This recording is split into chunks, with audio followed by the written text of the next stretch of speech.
que é masculinidade? Talvez alguém responda: masculinidade é a qualidade de um homem forte e autoconfiante. Outro pode responder: masculinidade é expressa a partir da sensibilidade e interdependência. Ainda outro pode dizer: a masculinidade é você se aceitar da forma que você é. E por aí vai, uma pluralidade de respostas.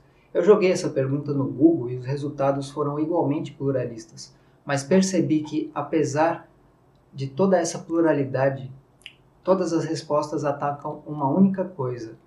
E notei que essa pluralidade não é fruto do acaso, ela é muito intencional e o alvo é um só. Quer saber do que se trata? Então se liga no vídeo. Muito bem, senhores, Leandro Rocha aqui falando pelo canal Homem Interior. Hoje eu vou falar sobre a nova masculinidade. Vou expor o que está por trás disso e apresentar a bala de prata contra esse conceito. A nova masculinidade é um termo que se refere a uma redefinição dos papéis e comportamentos masculinos na sociedade contemporânea. Eu joguei a pergunta no Google: o que é masculinidade? E dentre os resultados mais ranqueados, já é possível ver como os defensores dessa nova masculinidade argumentam. Se liga. Eu separei aqui 3 das respostas mais ranqueadas no Google para a gente dar uma olhada junto. Lembrando que são 3 respostas mais ranqueadas e não 3 das mais recentes. Vamos dar uma olhada. A primeira delas é esse vídeo do Estadão, intitulado Masculinidade, o que é ser homem? Vamos ver. Na maioria das vezes a gente tem uma experiência familiar de que ser homem você precisa ser o tempo todo muito forte e demonstrar toda a sua rigidez em todos os momentos por onde você passa, nas suas relações, dentro de casa. Eu aprendi que, sei lá, por a gente ter uma vantagem física e a gente, né, tinha que se impor. Até entre nós, eu não digo entre gêneros não, acho que entre nós homens, né? Você tinha que ser o cara durão, você não podia chorar, você no sexo você tem que ser viril, você não pode negar fogo. Nos anos 80 foi ensinado pra mim que ser homem era quem não chorava, quem era forte, quem andava assim, sabe, bem rígido, quem jogava futebol, quem não tinha medo de nada, absolutamente nada. Porque quando a gente tem essa ideal de masculinidade, a gente tem um ponto de referência. E a sociedade ainda não tá muito preparada pra poder receber um tipo de masculinidade que não seja aquela que você precisa ser forte, rígido, que você não precisa necessariamente ficar com várias pessoas, que você não pode admirar outros homens. Você não podia andar com as mulheres, você não podia andar com a sua mãe, você não podia andar com a sua prima, você não podia andar com as suas amigas, você não podia chorar, você não podia dar um abraço na tua mãe, no teu pai, você não podia falar eu te amo pro teu pai, que toda vez que eu chegava na escola, eu levava um tapa na cabeça, um abuso físico e um verbal de um menino que ele chamava de gayzinho, viadinho, tudo isso porque eu não tinha essa masculinidade, eu não era homem como eles explicavam que tinham que ser. Que é uma coisa que vem assim, acompanhando toda a nossa trajetória de vida, desde quando a gente é muito pequenininho até quando a gente, né, envelhece. Hoje, eu vejo que continua mais relativa do que nunca, né? Acho que a maior força é você saber lidar com as suas fraquezas. É sempre um não, não, não. Então o que a gente quer ouvir, na real, é sempre a possibilidade de você ser, de você viver, de você vestir, fazer o que você quiser, no momento que você quiser e se você se sentir confortável. E sexualidade não tem nada a ver com isso. O segundo é um artigo do canal Futura. Eu vou ler apenas um pedaço, tem uma trilha, eu vou abrir a trilha e ler apenas um trecho. Masculinidade, o que é isso afinal? As mulheres têm cada vez mais ocupado espaços que até bem pouco tempo eram considerados essencialmente masculinos. Mas e os homens? Querem e podem ocupar territórios e praticar comportamentos historicamente femininos? A resposta é sim. Estamos falando de um movimento chamado de nova masculinidade, o que tem como intenção aceitar e acolher todas as formas de homens nos dias de hoje, livre de estereótipos, preconceitos e opressão. Iniciar a trilha. Vamos dar uma olhadinha aqui. O conceito da nova masculinidade está em pauta e traz à tona principalmente a necessidade de romper com os estereótipos de gênero e a promoção da igualdade entre homens e mulheres. Até a publicidade tem entrado nessa onda e vem a cada dia desconstruindo essas ideias esses ideais masculinos de antigamente. É uma transformação necessária que favorece a essa geração e as gerações futuras. Aqui vai falar de uma iniciativa chamada Homens Possíveis, que aconteceu em 2017. Eu vou passar aqui para a próxima página só para a gente ler um pedacinho aqui. Menino pode? Pode. Meninos não choram, não brincam de boneca, não gostam de cor-de-rosa. Quantas vezes você já ouviu alguém dizendo isso? Meninos são criados para provarem o tempo todo a sua masculinidade e desde sempre ouvem todo tipo de conceitos que na realidade expressam nada mais que os estereótipos engessados sobre o masculino e o feminino. São heranças reproduzidas de gerações para gerações e que pouco a pouco estão sendo modificados. Até aqui. E por fim, em uma matéria aqui da Metrópolis, com a psicanalista Maria Homem. Vamos dar uma olhadinha num trecho do que ela fala aqui. Então, é assim, ao mesmo tempo, ampliação das potencialidades de ser. Você pode sentir, você pode chorar, você pode errar, você pode amar. Olha que coisa curiosa. Você pode gostar de ser pai, você pode gostar de se conectar com seu filho, você pode amar uma mulher, você pode gostar de ser fiel a ela, você pode gostar de conquistar e abrir esse jogo, você pode o que você quiser. Ao mesmo tempo, você fala, meu Deus, tô com medo de tudo isso, é assim, não vai funcionar, porque a mulher não vai, o outro não vai gostar, né? A mulher não vai querer, os meus amigos. Aí você fica tão assustado diante dessa potencialidade de masculinidades, que está no plural, você fica tão angustiado diante da liberdade, que você diz, para tudo, tá tudo errado, o mundo tá louco, isso me deixa muito confuso, angústia que eu não vou bancar, logo, volta, mundo, volta, vê quem, yes, né, homem das cavernas, sim, cala a boca, sou mais vai aí, vai encarar, é caminhão, é polícia, é tiro, é arma, e eu mando nessa porra toda. Perceba a pluralidade nas respostas e definições. Não há um consenso claro sobre o que é essa nova masculinidade. O que é masculinidade para um não é para outro. E ao mesmo tempo, tudo é válido. Qualquer coisa pode ser masculinidade. O fundamento dessa nova masculinidade é o relativismo epistemológico. Cada grupo, cada indivíduo pode ter sua própria interpretação do que é ser um homem. No vídeo do Estadão, o Babu disse: "Vejo que está mais relativo do que nunca." O artigo da Futura promove um evento chamado Masculinidades Possíveis, apontando para uma pluralidade de formas. Na matéria da Metrópolis, a psicanalista também usa o termo masculinidades no plural, apontando para uma pluralidade de formas. Tudo é válido, a não ser uma coisa: a verdade absoluta acerca da masculinidade. Perceba que eles fazem um esforço em apagar um modelo forte e singular de masculinidade. Preste muita atenção nisso, porque essa é a raiz de toda a questão. Essa pluralidade, essa coisa fluida da nova masculinidade não é ao acaso. Isso é muito intencional. A Matrix sabe que a verdade absoluta é como o primeiro dominó de uma fila de dominós. O que acontece quando você tem uma fila de dominós e alguém derruba a primeira peça? Tudo desmorona. A pessoa que derrubou não tocou em nenhuma peça a não ser na primeira. Em uma só, na primeira. E tudo o mais caiu como consequência. É por isso que os defensores dessa nova masculinidade se concentram e se esforçam em atacar a verdade absoluta acerca da masculinidade.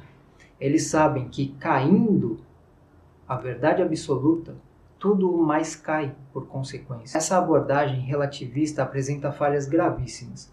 Primeiro, ela cria uma base instável para a identidade masculina, uma vez que qualquer coisa pode ser masculinidade. A masculinidade de um é válida, a masculinidade do outro, que é totalmente diferente dessa masculinidade aqui, é igualmente válida. Tudo é masculinidade. Ora, se tudo é masculinidade, então, na verdade, nada é masculinidade. A identidade, o conceito de masculinidade se perde, se esvai. Segundo, o relativismo conduz ao mais completo caos.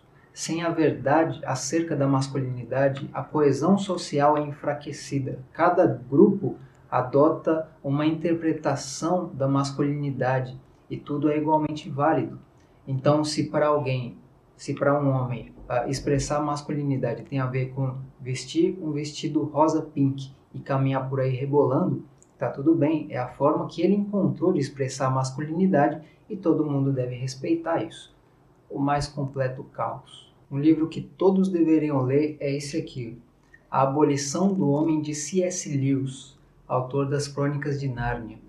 Nesse livro profético, o autor expõe os perigos e as consequências do relativismo. Eu digo profético porque, a partir de algo muito sutil, C.S. Lewis, em sua época, enxergou o que nós estamos vivendo hoje. Há uma história na qual dois turistas olham uma cachoeira e um deles diz que a cachoeira é sublime, o outro diz que ela é bela. E num certo livro escolar, os autores desse livro escolar, comentando sobre essa história, dizem: quando o homem disse "isso é sublime", parecia fazer uma observação sobre a queda d'água. Na verdade, ele não estava fazendo nenhum comentário sobre a cachoeira, mas uma observação sobre os seus próprios sentimentos. O que ele realmente quis dizer foi: na minha cabeça, os meus sentimentos têm a ver com a palavra sublime. Em suma, tenho sentimentos sublimes. O que eles fizeram aqui? Pegaram algo objetivo, a cachoeira é sublime, e transformaram em algo subjetivo, dizendo, não é a cachoeira que está sublime. Sublime, essa sublimidade não está na cachoeira, mas está no seu sentimento, no que você sentiu aí dentro de você em relação à cachoeira. Não é algo objetivo, é algo subjetivo. Outro pode olhar e dizer, a cachoeira é assustadora, a cachoeira é bela. E a cachoeira é igualmente tudo isso, só que para cada um é uma coisa diferente. Então pegam algo objetivo e transformam em algo subjetivo. Pegam algo absoluto e transformam em algo relativo. E C.S. Lewis, em 1943, data em que a primeira edição desse livro foi publicada, partindo disso, chegou à conclusão de que um dia o homem seria abolido. Um dia viveríamos a abolição do homem, que quer dizer que o homem perderia a sua identidade. Porque ao relativizar uma coisa, automaticamente você esvazia essa coisa do seu significado. Se a cachoeira pode ser tanto sublime quanto bela, quanto qualquer coisa, então a cachoeira, na verdade, fica esvaziada do seu significado. Fica tudo muito qualquer coisa. E ao olhar para o homem com essa mesma postura relativista, qualquer coisa é válida. Se tudo é igualmente válido, então tanto faz qualquer coisa, nada importa. E vemos hoje que, infelizmente, C.S. Lewis acertou na sua observação. Estamos vivendo exatamente o que ele escreveu lá em 1943. O progressismo, depois de ter relativizado todas as questões morais, se voltou para a identidade humana e passou então a relativizar e ressignificar feminismo, ideologia de gênero e agora a nova masculinidade. Eu vou deixar o link desse livro aqui na descrição, recomendo fortemente que você adquira. Em contrapartida, a única forma de resguardar a verdadeira masculinidade é preservando a verdade absoluta acerca dela. E a verdade absoluta acerca do homem é: o homem é um ser criado à imagem e semelhança de Deus. Como diz a Sagrada Escritura, também disse Deus: façamos o homem à nossa imagem, conforme a nossa semelhança. Tenha ele domínio sobre os peixes do mar, sobre as aves dos céus, sobre os animais domésticos, sobre toda a terra e sobre todos os répteis que rastejam pela terra. Criou Deus, pois, o homem à sua imagem. A imagem de Deus o criou. Homem e mulher os criou. Gênesis 1, 26 e 27. A minha identidade não é definida a partir do que eu penso que sou, tampouco a partir do que os progressistas dizem que sou. Eu tenho um Criador e a minha identidade é encontrada nele. Nossa capacidade de raciocinar, de criar coisas, nossas habilidades relacionais e tudo o mais que nos diferencia dos animais é uma expressão da Imago Dei, a imagem de Deus que nós carregamos em nós. Quanto ao masculino, Deus nos chamou para fazermos o que Ele faz. E o que Deus faz? Bem, para o vídeo não ficar muito extenso, eu vou considerar apenas os primeiros versículos do primeiro capítulo da Escritura. A terra, porém, estava sem forma e vazia. Havia trevas sobre a face do abismo e o Espírito de Deus pairava por sobre as águas. Disse Deus: haja luz, e houve luz. A terra estava submersa em caos e trevas, e a primeira coisa que vemos é Deus adentrando o caos e as trevas. Ele não evitou o caos e as trevas, ele não fugiu do caos e das trevas, muito pelo contrário. Ele fez um movimento de ir em direção ao que estava quebrado. Ele adentrou a escuridão e levou luz. Isso nos ensina muita coisa. Na verdade, só isso aqui já daria um vídeo inteiro. Nós, homens, temos uma inclinação não viril de fugir e evitar os problemas, de procrastinar coisas que precisam ser resolvidas. Eu tenho a mais absoluta certeza de que você, homem, que está me assistindo agora, tem pendências em sua vida. Você tem coisas para resolver que está procrastinando há um bom tempo. Situação mal resolvida com alguém, um reparo para fazer em algum lugar da sua casa, uma manutenção pendente no seu carro. Esse problema é o seu caos e trevas. E o que você deve fazer? Qual é a postura e a atitude de um homem másculo e viril diante disso? Bem, um homem másculo e viril diante disso, à semelhança de Deus, não vai fugir, não vai procrastinar, não vai se esconder, não. Ele vai fazer um movimento em direção às trevas, em direção ao caos. Ele vai fazer um movimento em direção ao que está quebrado. Assim como Deus na criação, o Espírito de Deus pairava sobre as águas. Assim também o homem faz um movimento em direção aos seus problemas, analisa, avalia e então leva à luz, ou seja, resolve. Essa semana a pia do banheiro aqui de casa quebrou. E se eu quero agir com masculinidade, com virilidade, o que eu devo fazer? Bom, o que eu devo fazer é adentrar esse caos, analisar os danos, analisar as possíveis soluções e então levar a luz, levar a ordem onde há o caos, levar a luz onde agora há trevas, ou seja, consertar. Se consigo consertar isso com as minhas próprias mãos, pois bem, farei. Se não consigo consertar com as minhas próprias mãos, então resolverei isso contratando o serviço de um pedreiro. E então, onde agora há caos, haverá ordem. Onde agora há trevas, haverá luz. E a beleza será restaurada. E faço isso, ajo dessa forma, me lembrando de Deus na criação, do modo como Deus criou a terra. Ele viu que a terra estava sem forma e vazia, o seu espírito pairava por sobre as águas.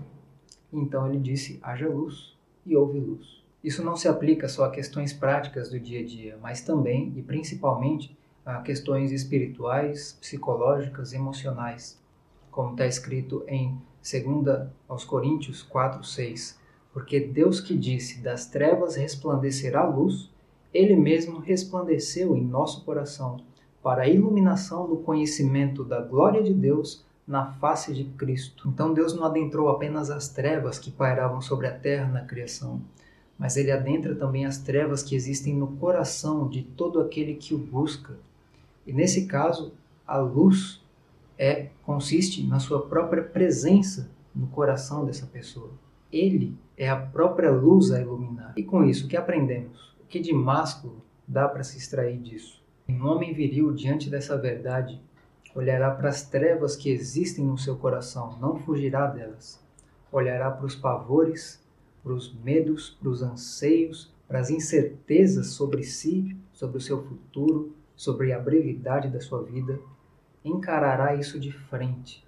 E então, reconhecendo a sua limitação, clamará a Deus para que Ele venha e ilumine essas trevas que existem no seu coração. E uma vez regenerado por essa presença de Deus em seu coração, então esse homem fará um movimento de ir em direção aos corações de outras pessoas, levando luz onde há trevas, levando ordem onde há caos. Então aprendemos que o homem foi chamado para olhar profundamente para dentro da escuridão e enfrentar a confusão da vida, adentrar o caos com o poder de restaurar a ordem. E um terceiro ponto, que não é só uma implicação lógica, mas também um mandamento bíblico, se lembrar do caráter e das obras de Deus. Muito bem, senhores, em resumo, essa nova masculinidade se fundamenta num relativismo epistemológico, que conduz, obviamente, a um relativismo moral.